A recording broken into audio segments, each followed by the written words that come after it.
je peux pas de raconter tout ce qui est au fond de moi.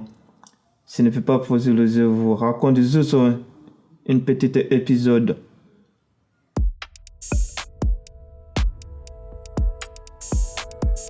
Arrivé à Nice, je suis allé à Marseille, Lyon, après Lyon, tellement que j'étais épuisé, j'ai pris aussi train, je suis arrivé jusqu'à Grenoble ici.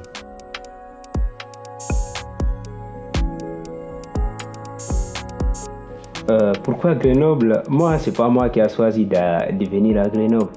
Nous, on faisait que monter dans des trains ou dans des bus.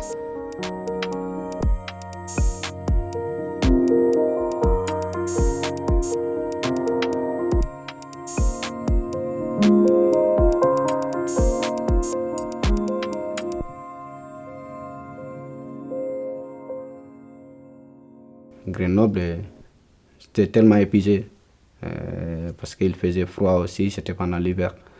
J'ai rentré dans les trams ou le bus, là, j'allais terminus à terminus pour que je me réchauffe, pour que je ne reste pas dehors si je n'avais pas d'autre chose à faire.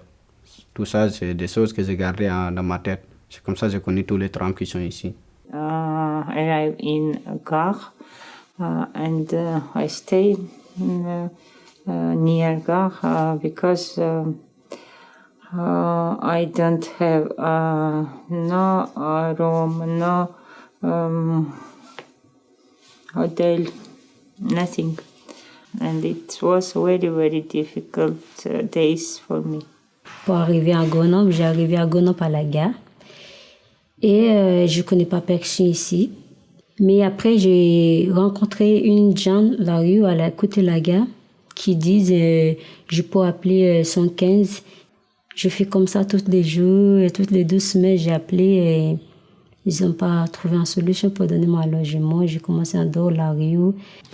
Et voilà, je me suis galéré tout seul pendant 1 an en fait à chercher. Et même j'avais pas d'argent, j'ai eu des moments où j'avais pas pour manger, j'avais pas pour dormir. En fait, voilà les trucs que je veux dire peut-être pour vous rigoler, mais je partais à l'hôpital pour se squatter dedans au chaud pendant l'hiver pour que vraiment je reste pas à la rue, je vais pas au quartier pour me traîner dans les endroits où ça se passe des problèmes, où ça se passe des trucs que j'ai pas envie de voir.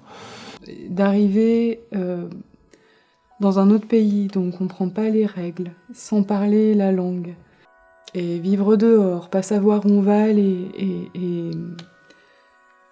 et pouvoir réussir à un moment donné à se poser.